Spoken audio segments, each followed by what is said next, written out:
హైదరాబాద్లోని ఉస్మానియా యూనివర్సిటీలో శివాజీ జయంతి వేడుకల్ని ఘనంగా నిర్వహించారు. ఛత్రపతి శివాజీ మహారాజా ఫౌండేషన్ నిర్వాహకులు శివాజీ జయంతి రోజు సెలవు ప్రకటించాలని డిమాండ్ చేస్తూ ఓయూ నుంచి సనత్ నగర్ వరకు ఛత్రపతి శోభాయాత్ర చేశారు.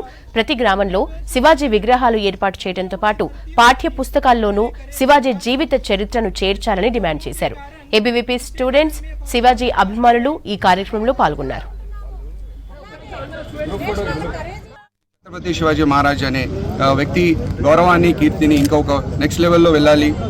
ఇంటింటిలో శివాజీ మహారాజ్ ఖ్యాతిని తలుచుకోవాలి, మాట్లాడుకోవాలి, ఇంకా ఫాలో కావాలనే ఉద్దేశంతో మా ఫౌండేషన్ పనిచేస్తుంది.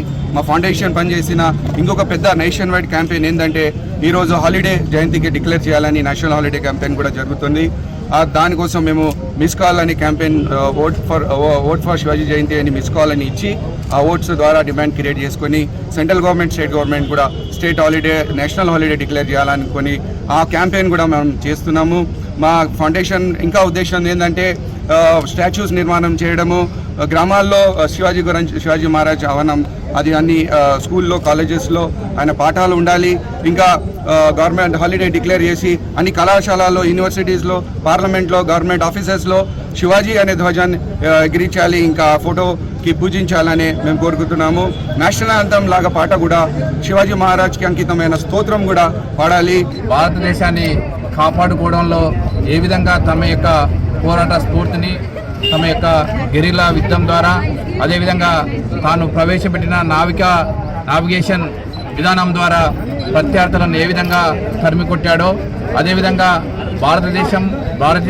భారతదేశంతో పాటు ప్రపంచంలో ఉన్న అనేక దేశాలకు తమ యొక్క దేశాన్ని ఏ విధంగా కాపాడుకోవాలని సూచించిన వ్యక్తి శ్రీ ఛత్రపతి శివాజీ గారు. అదేవిధంగా పోరాటంలోనే కాకుండా మహిళలను ఏ విధంగా గౌరవించాలి, అదేవిధంగా ప్రత్యర్థులను విద్యా సమయంలో ఏ విధంగా ఉండాలి, యుద్ధం అయిపోయిన తర్వాత తమ యొక్క రాజ్యాలతో సత్సంబంధాలను ఏ విధంగా నెలకొల్పుకోవాలనే దారి చూపించిన వ్యక్తి శ్రీ ఛత్రపతి శివాజీ గారు.